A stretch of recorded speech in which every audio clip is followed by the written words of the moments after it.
Praise the Lord. सब बहन भाइयों को जय मसीह की।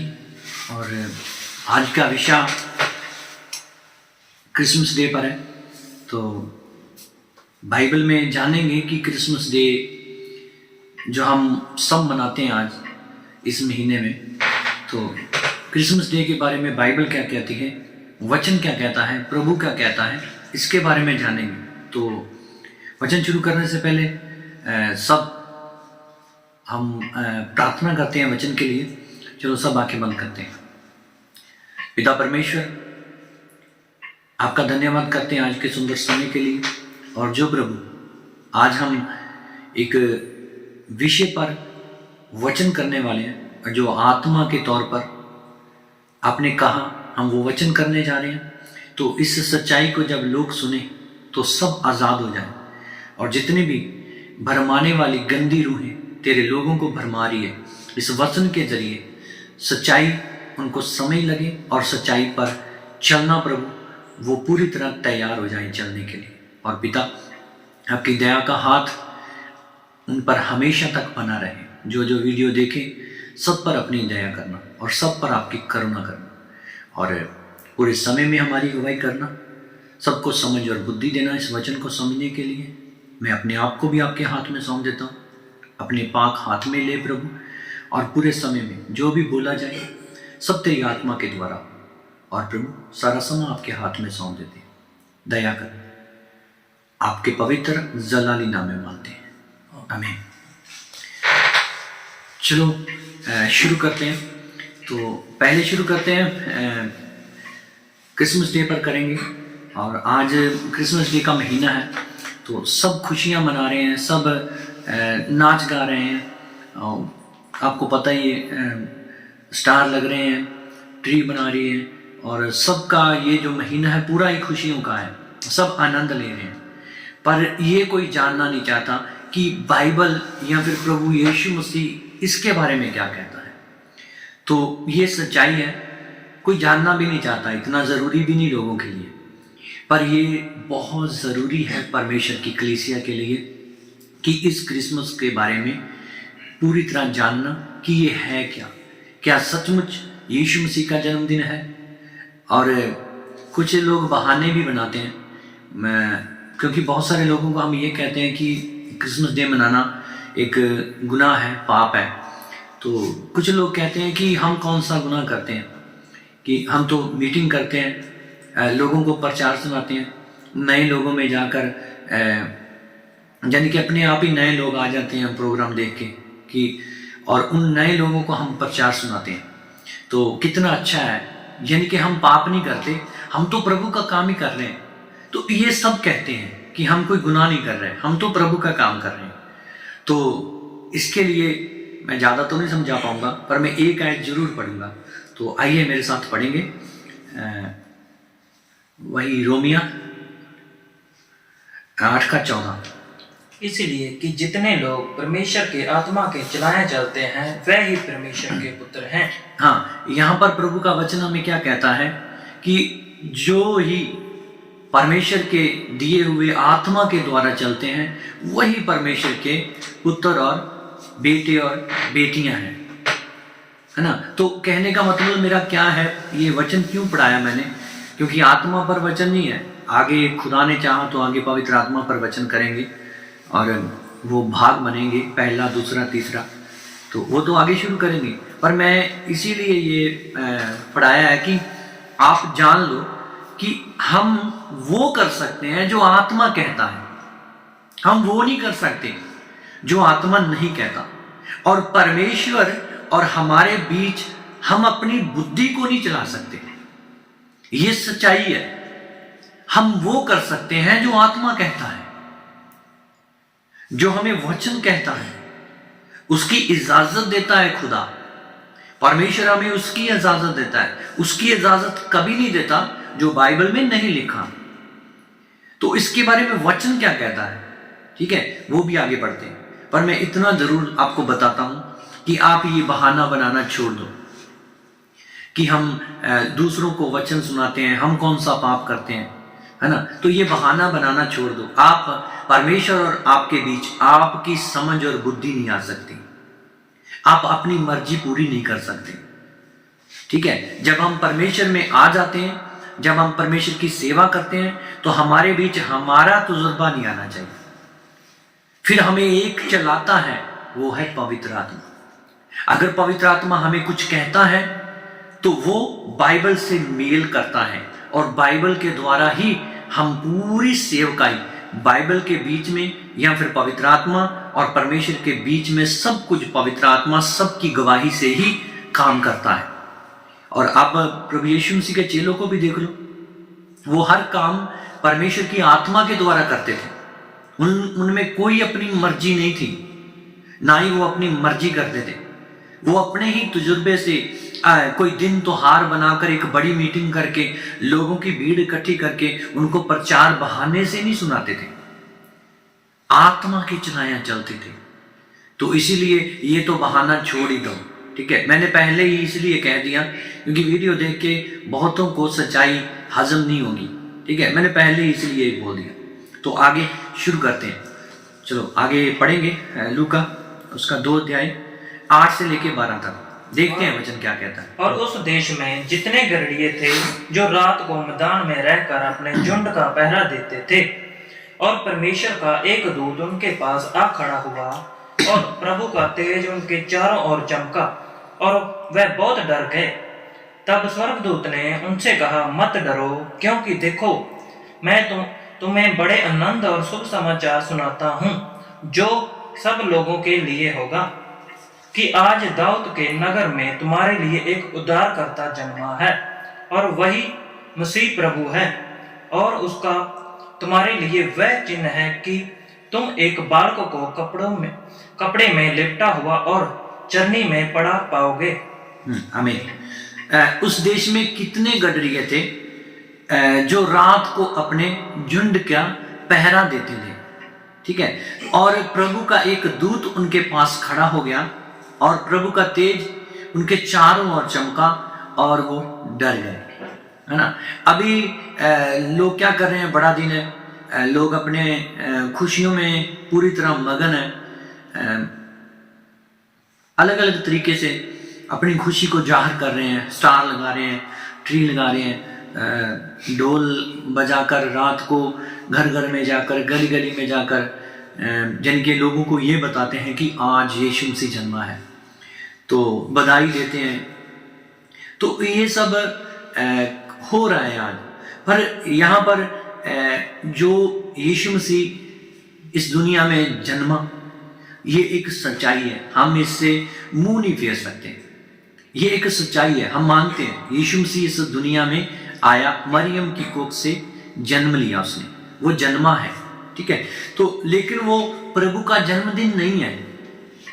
आप उसको प्रभु का या फिर यीशु का जन्मदिन नहीं बुला सकते। आपको किसने कहा कि यीशु का जन्मदिन है? जन्मदिन आप ना मेरी बात समझने की कोशिश करना, ठीक है।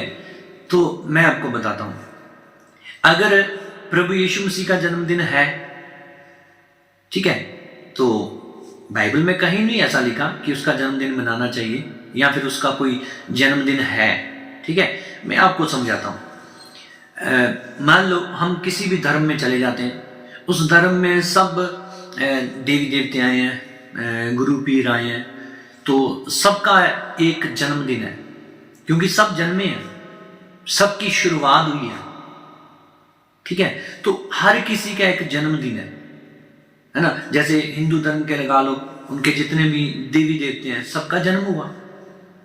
तो जिसका जन्म होता है उसका टाइम मुकर्रर हो जाता है, शुरुआत हो जाती है उसका, तभी उसका जन्मदिन होता है, तभी उसका जन्म होता है। जन्म को शुरुआत कहते हैं। ठीक है, भी शुरुआत, नई शुरुआत। तो सबका एक जन्मदिन है। तो आप लोगों के आगे क्या साबित कर रहे हो कि हमारा परमेश्वर अनादिकाल नहीं है? हमारा परमेश्वर क्या आद और अंत नहीं है? क्या हमारे परमेश्वर का भी जन्मदिन है जैसे लोगों का है, जैसे लोगों के धर्मों में है, देवी देवतों में है, गुरु पीरों में है? अगर उसका देवी देवताओं का जन्मदिन है, अगर हमारे यीशु मसीह का भी जन्मदिन है ना, आप उसका भी जन्मदिन मनाते हो, तो फिर आप यीशु मसीह को, सर्वशक्तिमान परमेश्वर के बेटे यीशु मसीह को किस लाइन में खड़ा कर रहे हो? उनका भी परमेश्वर जन्मा है, उनका भी जन्मदिन है, तो आप ये लोगों को बता रहे हो कि हमारा यीशु मसीह भी आपके ही देवताओं के जैसा है, उसका भी एक जन्मदिन है। आप यही साबित कर रहे हो ना। फिर तो फिर आप लोगों के आगे ये कैसे कह सकते हो कि हमारा परमेश्वर अनादिकाल है, हमारा परमेश्वर शुरू से ही है? हम ये नहीं कह सकते फिर, है ना। तो ये सबसे बड़ा पाप है जब हम यीशु मसीह को दूसरे की जगह पर खड़ा कर देते हैं, बिठा देते हैं, और ऊपर से ये कह देते हैं कि ये जन्मदिन है ना। तो यीशु मसीह अपने जन्मदिन के बारे में क्या लिखता है? प्रकाशित वाक्य 1 अध्याय उसकी 8 आयत पढ़ेंगे। प्रभु परमेश्वर जो है और जो था और जो आने वाला है, जो सर्वशक्तिमान है, ये कहता है, मैं ही अल्फा और ओमेगा हूं। हाँ, वो क्या कहता है? मैं ही अल्फा हूं, मैं ही ओमेगा हूं, मैं ही अंत हूं, मैं ही आदि हूं, मैं ही अंत हूं। वो अपने जन्मदिन के बारे में ये कह रहा है। आप जन्मदिन उनका बना रहे हो, पर यीशु मसीह का जन्मदिन नहीं है कोई भाई। यीशु मसीह का कोई जन्मदिन नहीं है। आगे भी पढ़ते हैं। ये जो 25 दिसंबर है ना, 25 दिसंबर में यीशु मसीह का जन्मदिन है, ये सोचना गलत है। वो सबका सृजनहारा है। आगे दूसरी बात मैं आपको बताता हूं। यीशु मसीह शरीर के रूप में आया, वो एक समा दिसंबर महीना नहीं है। आगे गडरिये, आगे जो गडरिये थे वो बाहर थे उस वक्त मैदान में। तो फलस्तीन देश में बहुत सर्दी होती है, बहुत ज्यादा। तो इलाका नवंबर महीने से लेकर फरवरी तक, उसके जितने भी वहां पर उस वक्त जानवर होते हैं, वो बहुत सर्दी का दिन होता है। वो सब जितने भी जानवर लोग होते हो, वो सब नीचे उन लोगों ने गुफाएं बनाई हुई हैं, गुफाएं बनाई हैं उनके नीचे। हाँ, तो उस वक्त फलस्तीन देश में बहुत ठंड होती है। मैं फिर से बोलता हूँ, नवंबर महीने से लेके फरवरी तक ठंड होती है। तो उस वक्त क्या होता है कि नीचे अपने गुफाएं बनाकर जानवरों को अंदर रखते हैं, क्योंकि बहुत ठंड होती है। अगर बाहर रह जाएंगे तो वो मर जाएंगे। तो इसीलिए बहुत ठंड थी तब। तो यहां पर गडरिये बाहर थे। तो वो महीना जो समा बताया गया है, अगर हम पूरी तरह देखें, हिसाब लगाएं या फिर इतिहास को देखें, तो दुनिया के हिसाब से अगर पढ़ें तो सितंबर, अप्रैल और अक्टूबर हो सकता है। और फिर भी हम यीशु जो उसका जन्म था, जो पूरा जीवन काल 33.5 साल इस यानी कि हमारे बीच में रहा, अगर हम उसको देखें, हिसाब लगाएं, तो अप्रैल महीना हो सकता है। अप्रैल महीने को आप पूजना नहीं है, क्योंकि उसका कोई जन्मदिन नहीं है। तो आप ये बात नहीं, किसी महीने को पूजना नहीं लग जाना। तो अप्रैल महीना हो सकता है। तो ये ज्ञानी लोग, यानी कि उनका कहना है। तो तब मर्दमशुमारी भी हुई। तो मर्दमशुमारी जो है ना, मर्दमशुमारी वहां के राजा सर्दियों में मर्दमशुमारी नहीं कराते, ठीक है। मर्दमशुमारी मौसम के हिसाब से होती है। जब अच्छा मौसम होता है, सब बाहर होते हैं और देश में चहल पहल भी अच्छी होती है, तब जाकर मर्दमशुमारी होती है। तो आगे ये 25 दिसंबर क्या है, इसके बारे में बेबीलोन धर्म 25 दिसंबर को मानता था। बेबीलोन का अर्थ स्वर्ग का दरवाजा है। और 25 दिसंबर मनाने का कारण क्या था, सुन लो ध्यान से। निम्रोद राजा की मां थी, जो उसका नाम समरिया सिंह, और दुनिया इतिहास यानी कि ये लिखा है कि उनका पति मरने के बाद वो गर्भवती हो गई। यानी कि जो निम्रोद की मां थी, उसका पति मर गया, मरने के बाद वो गर्भवती हो गई, और वो गर्भवती हो गई और वो गर्भवती बुरे कामों की वजह से हुई, और उसने अपना गुनाह यानी कि छुपा लिया, और लोगों के सामने ये कहने लगी कि मेरे पेट में जो बच्चा है वो सूरज देवता का है, वो उसकी दया से मेरे अंदर ये बच्चा पैदा हुआ है। जब वो बच्चा पैदा हुआ तो उसका नाम तामूस रखा गया, और वो कहते कि ये सूरज देवते की वजह से हुआ है, और वो सारे खुशी का दिन बोलते हैं। उस दिन को सभी खुशी का दिन बोलते हैं। तामूस के जन्म को,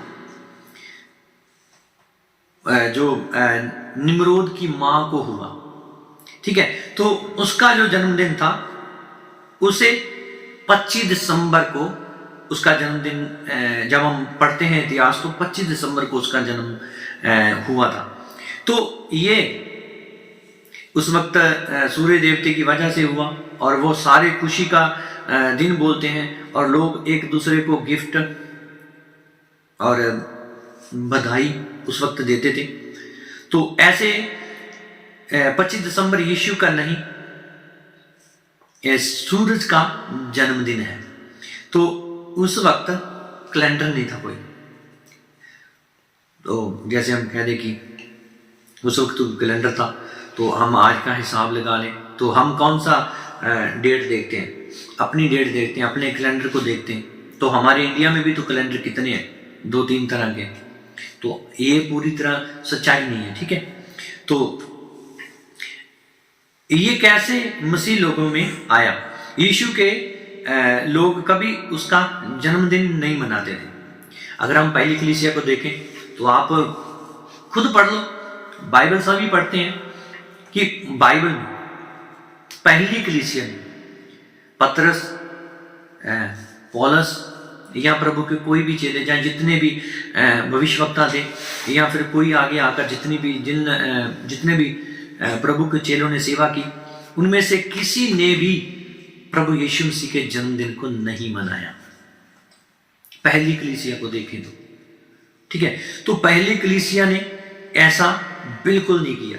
फिर कैसे ये कलीसिया में आ गया? एडी 326 में कॉन्स्टेंटाइन, उस वक्त रोमी हुकूमत का एक बड़ा सम्राट था, वो उस समय मसीह बना। उस समय वो मसीह बना और लोगों का आपस में प्यार देखा, यानी कि वो जो राजा था उसके मसीह बनने का कारण ये था कि उसने देखा कि मसीह लोगों में जो प्रेम है ये बहुत है, और ऐसा प्रेम मेरे यानी कि लोगों में लगा लो, मेरे सिपाहियों में लगा लो, होना चाहिए। क्योंकि उस वक्त मसीह लोगों को जब मारते थे तो वो एक दूसरे के लिए या फिर एक दूसरे से इतना प्रेम करते थे कि वो खुद आगे हो जाते थे मरने के लिए। तो वो यानी कि इस प्रेम की वजह से वो मसीह बना, और ये सोचकर उसने मसीह को अपने जीवन में ले लिया। तब मसीह लोगों को बहुत मारते थे, फिर भी यानी कि फिर भी प्यार को बड़े प्यार से शैतान ने अपनी चालाकी खेली, और साल के बाद वो नाम के मसीह बन गए। और मसीह बनने के बाद उस वक्त लोगों को कुछ पैसे सुख देकर अपने वश में कर लिया उस राजा ने, और बेबीलोन देवता का तमूर के मंदिर को मसीह लोगों का गिरजाघर बना दिया। गिरजाघर का मुंह पूर्व और पश्चिम में होता है, ऐसा आप देख लेना कभी भी, जैसे कि जो पूर्व यहाँ से सूरज आता है फिर जाता है पूर्व पश्चिम। इनके जो भी गिरजाघर होते हैं उनका सबका जो पहला दरवाजा होता है, मुंह जो होता है वो पूर्व या पश्चिम की तरफ ही रखते हैं। वो दुआ करते समय भी पूर्व या पश्चिम की ओर मुंह करते हैं। वो ऐसा ही नहीं है वो अपनी चर्चों का, गिरजेघरों का मुंह कला यानी कि चर्चों का ही मुंह उधर नहीं रखते। दुआ करते समय भी वो इस पूर्व दिशा में या पश्चिम दिशा में बैठते हैं। तो ये कहते हैं कि यानी कि इससे हम साफ जाहिर होता है कि हम यानी कि परमेश्वर के लोग गुलाम थे। ऐसा बाइबल में तो कहीं भी नहीं ना लिखा है ना। नया नियम हमें यीशु मसीह इस बात की कोई आज्ञा नहीं देता। तो वो दुआ करते समय भी पूर्व या पश्चिम की ओर मुंह करते थे, क्योंकि वो सूरज देवता वही पूजा रखी हुई थी। फिर क्या हुआ कि धीरे धीरे धीरे वो तैमूर का मसीह लोगों में जन्मदिन बन गया। जो तैमूर का जन्मदिन था वो मसीह का जन्मदिन बन गया और फिर बड़ा दिन मनाना शुरू कर दिया। ये शैतान की बहुत बड़ी चालाकी थी, बहुत बड़ी चालाकी जो आज तक घुसा हुआ है। एक बात और कहता हूं, बाइबल में आज तक सब आपको पास्टर या फिर कोई भी ये आपको कहेगा कि बाइबल में लिखा हुआ है कि यीशु मसीह का जन्मदिन मनाना चाहिए। बाइबल हाथ में पकड़कर सब ये बोलते हैं, कलीसिया से बोलते हैं, दूसरों को बोलते हैं, पर बाइबल में से आज तक किसी ने साबित नहीं किया कि यीशु मसीह ने हमें कहा हो कि मेरा जन्मदिन मनाना। हमें तो पहली कलीसिया का नमूना लेना है ना। पहली कलीसिया को पढ़ो ना, फिर रसूलों के जो कर्तव्य है, जो प्रेरितों के काम की किताब है, उसको पढ़ो ना। फिर पहली कलीसिया वो पहली कलीसिया का काम आज की कलीसिया में होना चाहिए, पर हम बहुत कम वचन है जो पहली कलीसिया के काम आज की कलीसिया में दिखाई दे रहे हैं। एक बहुत बड़ी गुलामी दिखाई दे रही है, बस और कुछ भी नहीं, है ना। कि हम यीशु मसीह जिसका जन्मदिन है ही नहीं कोई, हम उसका जन्मदिन मना रहे हैं। तो ये बहुत बड़ी हम भूल कर रहे हैं। तो आगे यीशु मसीह जो है वो अपने ही जन्मदिन के बारे में कुछ नहीं बोलता। आपको पूरा वचन बाइबल पढ़ो, बाइबल में यीशु मसीह ने अपने जन्मदिन के बारे में कुछ नहीं बोला। तो आगे यीशु क्या बोलता है अपने जन्मदिन पर? यूहन्ना 8 अध्याय 56 से लेके 58 तक। तुम्हारा पिता अब्राहम मेरे दिन देखने की आशा से बहुत मगन था और उसने देखा और आनंद किया। यहूदियों ने उनसे कहा, अब तक तुम 50 वर्ष का नहीं, फिर भी तुम अब्राहम को देखा है। यीशु ने उनसे कहा, मैं तुमसे सच सच कहता हूं कि पहले इसके कि अब्राहम उत्पन्न हुआ मैं हूं। आमीन। हाँ, आमीन। देखो, प्रभु अपने जन्म के बारे में कुछ कह रहा है कि मेरा जन्मदिन है। वो तो बहुत पुरानी बातें कर रहा है। फिर एक ने सवाल भी पूछ लिया कि तू तो अभी 50 वर्ष का भी नहीं है और तू बातें कर रहा है अब्राहम के समय की, है ना। तो फिर दोबारा पढ़ना है। तुम्हारा पिता अब्राहम मेरे दिन देखने की आशा से बहुत मगन था और उसने देखा और आनंद किया। यहूदियों ने उनसे कहा, अब तक तू 50 वर्ष का नहीं, फिर भी तुम अब्राहम को देखा है। यीशु ने उनसे कहा, मैं तुमसे सच सच कहता हूं कि पहले इनके कि अब्राहम उत्पन्न हुआ मैं हूं। वो क्या कहता है कि अब्राहम उत्पन्न हुआ, उससे पहले भी मैं हूं। ये यीशु कह रहा है। तो यीशु जब पहले का है, अनादि काल है, वो सृजनहारा है, तो फिर हम उसका जन्मदिन कैसे बना सकते हैं? मैं आगे जन्मदिन पर और भी बोलूंगा। आपको दुआ करते हैं कि आत्मा से आपको समझ लगे, आपकी समझ और बुद्धि परमेश्वर खोले। एक और आयत पढ़ लो, यशायाह 9 का शेर।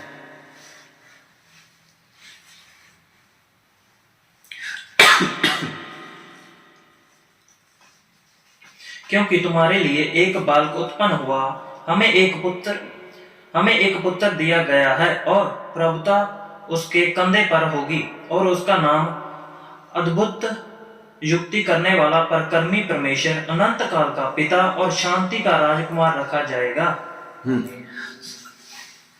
सुन लिया ना, है ना। सर्वशक्तिमान परमेश्वर अनंत काल का परमेश्वर है, उसका कोई जन्मदिन नहीं है, कोई जन्मदिन नहीं उसका। परमेश्वर का भला कोई जन्मदिन है? क्योंकि परमेश्वर को कोई पैदा कर सकता है? जब कोई परमेश्वर को पैदा ही नहीं कर सकता तो फिर उसका जन्मदिन कहां से आ गया, है ना। ये एक सच्चाई है, लोगों तक हमें पहुंचानी है। जब हम खुद अंधेरे में बैठे तो लोगों तक क्या पहुंचाएंगे? हम अपने ही यीशु मसीह को उस लाइन में खड़ा कर रहे हैं जिस लाइन में सब जन्मे हैं और उनकी एक आयु मुकर्रर कर दी गई। हमारा यीशु मसीह उनके बीच में उसी लाइन में खड़ा करने के लायक नहीं है। वो सबसे अलग है, वो सर्वशक्तिमान परमेश्वर है, वो अनादि काल का परमेश्वर है। हम उसको कैसे उनकी लाइन में खड़ा कर सकते हैं जो दूसरे धर्मों के, जिस लाइन में दूसरे धर्मों के देवी देवते, गुरु, पीर पैगंबर सब खड़े हुए हैं, क्योंकि उनका भी जन्म हुआ है, उनकी शुरुआत हुई है, उनका जन्मदिन हम कह सकते हैं। पर हमारे यीशु मसीह की शुरुआत नहीं हुई, हमारा यीशु मसीह पहले का है। एक और पढ़ते हैं, वो मनुष्य का रूप धार के धरती पर क्यों आया। पढ़ेंगे यशाया 7:14। इस कारण प्रभु आप ही तुमको एक चिन्ह देगा, सुनो, एक कुंवारी गर्भवती होगी और पुत्र जनेगी और उसका नाम इम्मानुएल रखेगी। आमीन आमीन आमीन। कुंवारी गर्भवती होगी, उसका नाम इम्मानुएल रखा। इम्मानुएल का मतलब क्या है? मत्ती 1:23। मत्ती 1:23। देखो, एक कुंवारी गर्भवती होगी और एक पुत्र जनेगी और उसका नाम इम्मानुएल रखा जाएगा, जिसका अर्थ है परमेश्वर हमारे साथ है। आमीन। हाँ, इम्मानुएल, परमेश्वर हमारे साथ। यीशु मसीह वो इम्मानुएल, उसका नाम रखा जाएगा। इम्मानुएल उसका मतलब है परमेश्वर हमारे साथ है, परमेश्वर हमारे साथ है। फिर उसका जन्मदिन कहां है? वो तो परमेश्वर है भाई, वो आदि है, अंत है, वो अल्फा है, वो ओमेगा है। आप उसका जन्मदिन करके उसको छोटा मत करो, ये सबसे बड़ा गुनाह है। उसका कोई जन्मदिन नहीं है, उसका कोई जन्मदिन है ही नहीं है। परमेश्वर को कोई जन्म नहीं दे सकता, वो खुद परमेश्वर है, सृजनहार है। उसने सबको सिरजा है, हर एक चीज को सिरजा है उसने। वो सृजनहार है, उसको कोई नहीं सिर सकता, उसको कोई नहीं बना सकता, बल्कि वो सबको बनाता है। तो इस बात को ना ध्यान से सोचना जरूर, ठीक है। आगे भी कुछ पढ़ते हैं। परमेश्वर हमारे साथ आने की वजह क्या थी? बड़ा दिन वो है जिस दिन हमारे दिल में यीशु मसीह को जगह मिलती है। हमारे लिए बड़ा दिन वो है जिस दिन हमारे दिल में यीशु मसीह को जगह मिल जाती है। और यीशु मसीह को जगह कैसे मिलती है? पहला पत्रस 1:23। क्योंकि तुमने नाशवान नहीं पर अविनाशी बीज से परमेश्वर के जीवते और सदा ठहरने वाले वचन के द्वारा नया जन्म पाया है। आमीन। हाँ, बड़ा दिन वो है जब हमें नया जन्म मिल जाता है। मैं फिर आपको थोड़ा समझाने की कोशिश करता हूं। देखो, इंसान की शुरुआत पहले से नहीं है।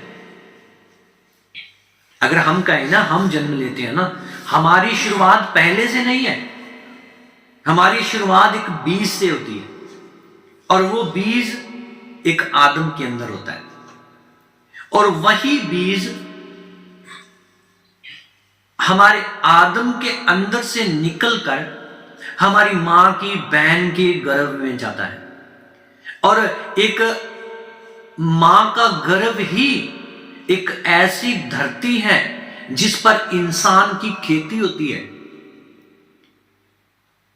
और उस पर बीज जब जाता है तो वो बीज उगता है, उसकी शुरुआत होती है। और वो बीज जब एक मां के गर्भ में चला जाता है तो उससे या तो फिर नारी या फिर एक आदम पैदा होता है। ये है जन्म होता है हमारा, हमारी शुरुआत होती है। तभी तो यीशु मसीह ने भी बोला था कि मैं जा रहा हूं क्या करने के लिए, आपके लिए घर बनाने के लिए, आपके लिए वो देश तैयार करने के लिए। अगर हम पहले से वहां होते तो हमारा देश, हमारा घर बार सब बना होता ना, फिर यीशु मसीह को जरूरत नहीं पड़ती ऊपर सब कुछ बनाने, वापस जाने के लिए। फिर वो ये हमसे नहीं कहता कि मैं आपके लिए घर बनाने जा रहा हूं, एक देश बनाने जा रहा हूं, पर परमेश्वर ने यह कहा मैं आपके लिए नई धरती, नया आकाश बनाया। और यीशु मसीह वहां पर घर बना रहा है। चोन हमारी यहां पर हो रही है, हमारी पैदाइश है यहां पर, हमारी शुरुआत हुई है यहां पर। ध्यान से देखना, हमारी शुरुआत हुई है। पर यीशु मसीह वो इमानुअल, जब परमेश्वर एक माता मरियम के गर्भ में आया, उसकी वो शुरुआत नहीं थी। मां के गर्भ में आना परमेश्वर की शुरुआत नहीं थी, शुरुआत तो हमारी थी, उसकी शुरुआत नहीं थी। वो तो सृजनहार है, उसकी शुरुआत नहीं थी। वो परमेश्वर मां के मरियम के पेट में, गर्भ में आया, और गर्भ में आकर उसने मनुष्य का रूप धारण किया, ऐसा लिखा है। एक शब्द को मिट्टी की देह की जरूरत पड़ी इस धरती पर आने की, और यीशु मसीह जब पूरी तरह तैयार हुआ तो इस संसार में जन्म लिया उसने। तो ये उसका जन्मदिन नहीं है, जन्मदिन हमारा है, क्योंकि हम शुरुआत, हमारी शुरुआत यहां होती है। परमेश्वर की शुरुआत मरियम के पेट में नहीं हुई, परमेश्वर पहले का है। तो इसीलिए यीशु मसीह का कोई जन्मदिन नहीं बनता। अपनी मर्जी परमेश्वर के ऊपर मत थोपो बदोबदी, यानी कि मैं अपनी मर्जी परमेश्वर के ऊपर थोप दूं कि प्रभु देख ले मैं तेरे ही काम कर रहा हूं, इसमें कौन सी गलती है। अपने तजुर्बे को, अपनी मर्जी को परमेश्वर के ऊपर मत थोपा करो। मत अपने दिमाग लगाकर लोगों को प्रचार, परमेश्वर का वचन कैसे सुनाना है, अपने दिमाग से पूरी तरकीबें मत लगाया करो।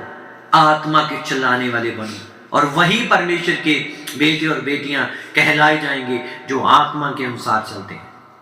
अपनी मर्जी के अनुसार जो चलते हैं वो परमेश्वर के बेटे बेटियां नहीं कहलाए जाएंगे। खुदा ने चाहा तो आगे वचन में आत्मा के विषय में भी समझाएंगे। जब आत्मा के विषय में आपको पता चलेगा, पवित्र आत्मा के बारे में, तब आपको और भी परमेश्वर समझ और बुद्धि वचन के द्वारा देगा।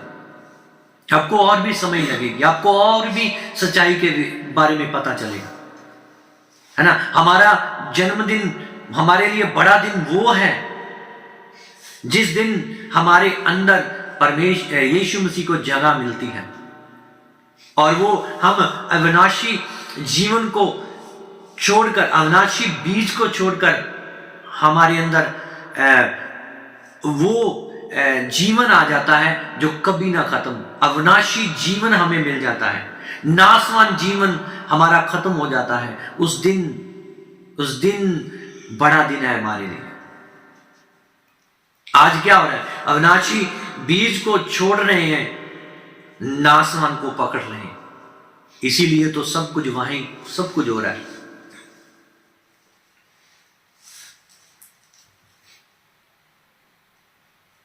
जब हम परमेश्वर के घर में पूरी तरह घर के लिए तैयार हो जाते हैं तो वो है हमारे लिए बड़ा दिन।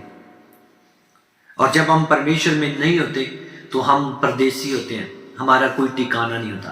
पर जब हम परमेश्वर के घराने के हो जाते हैं, अब हम मुसाफिर नहीं रहते, हम परदेसी नहीं रहते, सॉरी, हमारा वक्त खत्म हो जाएगा और हम वापस उस देश में चले जाएंगे जिस देश को परमेश्वर ने हमारे लिए बनाया है। और उसके वहां जाना है तो यहाँ पर प्रभु के वचन के अनुसार अपना जीवन व्यतीत करना होगा, आत्मा के चलाया चलना होगा। अपनी मर्जी हमें, यानी कि अपनी मर्जी से कभी नहीं चलना, अपनी मर्जी से लोगों को वचन नहीं सुनाना, अपनी मर्जी से मीटिंग नहीं रखनी, अपनी मर्जी से किसी गांव में, शहर में, देश में जाकर प्रचार नहीं करना। आत्मा कहेगा तब ही जाना है, आत्मा चलाएगा हमें, आत्मा चलाएगा तो ही हम परमेश्वर के पुत्र और बेटे कहलाएंगे। आगे और देखते हैं थोड़ा। वचन का बीज हमारे अंदर कैसे आया? यूहन्ना 1:1, आदि में वचन था और वचन परमेश्वर के साथ था और वचन परमेश्वर था। आदि में वचन था, दोबारा। आदि में वचन था, आदि में वचन था, वचन परमेश्वर के साथ था वचन ही परमेश्वर के साथ था और वचन परमेश्वर था, वचन ही परमेश्वर था और यही वचन मां के गर्भ में आया। इसकी कोई शुरुआत नहीं है, पहले से अनादिक वो शुरुआत है, वो अंत है, अनादिकाल का परमेश्वर है वो। उसका हम जन्मदिन कैसे मना सकते हैं? अगर हम मनाते हैं तो फिर लोगों को यह पता चलता है इनका भी परमेश्वर तो जन्मा है ना, फिर इनके परमेश्वर को तो भी किसी ने बनाया है ना, तो जिसने बनाया है वो बड़ा है।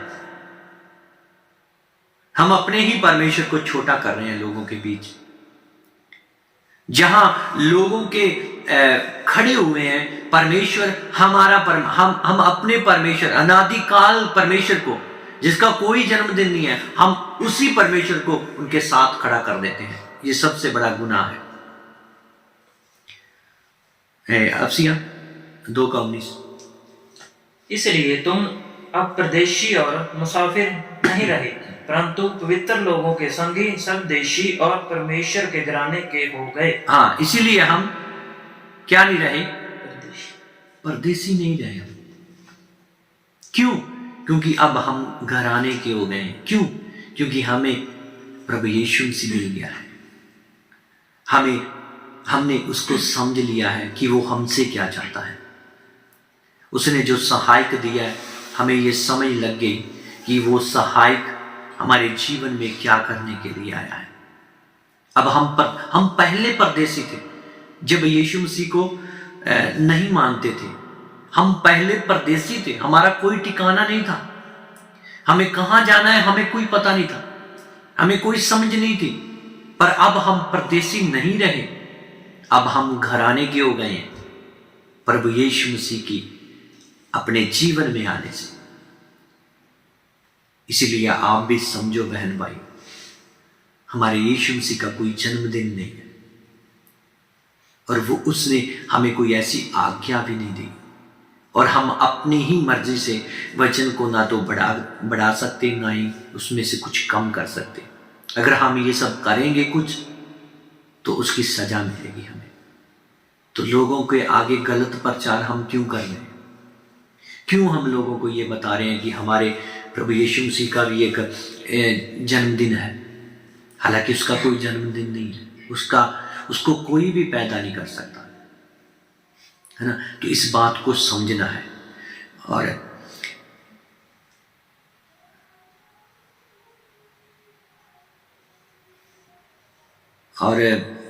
स्वर्गदूत बोलता है आपके लिए एक उद्धारकर्ता आया है और छुड़ाने वाले का जरूरत क्यों पड़ी हमें। वो उद्धारकर्ता जब आया धरती पर आने की, उसको जरूरत क्या पड़ी? हम पाप में फंसे हुए थे, गुनाहों में फंसे हुए थे। कौन सा गुनाह जो हमें अपने भीतर बसा कर बैठा था, कैद करके बैठा था। जादू टूना, शराब, झूठ, लालच, धोखा, घमंड, है ना, और भी जितने भी बुरे पाप हैं, चोरी, निंदा, है ना, ये सब एक हम इसमें कैद थे, हम इसमें फंसे हुए थे और हम पाप के गुलाम थे। और सर्वशक्तिमान परमेश्वर को क्यों रूप धारण करके आना पड़ा? इब्रानिया 1 उसकी 1-2। पूर्व युग में परमेश्वर ने पूर्वजों से थोड़ा थोड़ा करके और बाती बाती से भविष्यवक्ताओं के द्वारा बातें की, पर इन अंतिम दिनों में हमसे पुत्र के द्वारा बातें की, जिसे उसने सारी वस्तुओं का वारिस ठहराया और उसी के द्वारा उसने सारी सृष्टि भी रची। आमीन। हमारे पाप के कारण पहले परमेश्वर विवेक के द्वारा बात की, मनुष्य की भाषा में परमेश्वर हमसे बातें करे। अब मनुष्य की भाषा में परमेश्वर हमसे बातें करता है और वो आया कि हमें इन सब से आजाद करने के लिए। उसको मनुष्य का रूप धारण क्यों करना पड़ा? हमारे लिए, क्योंकि हमारे लिए हमें वो पूरी तरह आजाद करके एक रास्ता बनाया, जो रास्ता सीधा हमारे परमेश्वर के पास जाता है ना। वो सब कुछ तैयार किया हमारे परमेश्वर। यीशु एक रास्ता है। यीशु का लहू हमें शुद्ध करता है। यीशु आया, हमें उसने आजाद किया। जब हम गुलाम थे, हमें गुलामी से बाहर निकाला। तो आज भी हमें अगर इन चीजों से आजादी लेनी है तो यीशु मसीह के वचन को हमें पूरा करना होगा।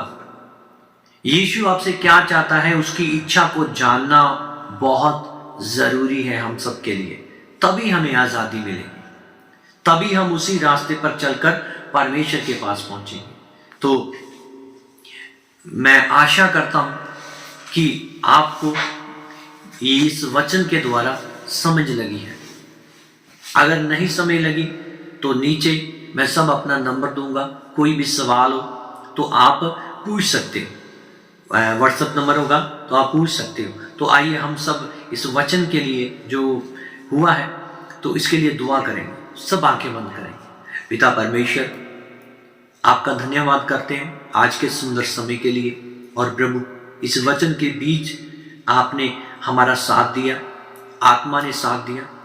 और प्रभु, जो इस वीडियो के द्वारा वचन को सुने, उनकी समझ और बुद्धि को पूरी तरह खोल देना प्रभु।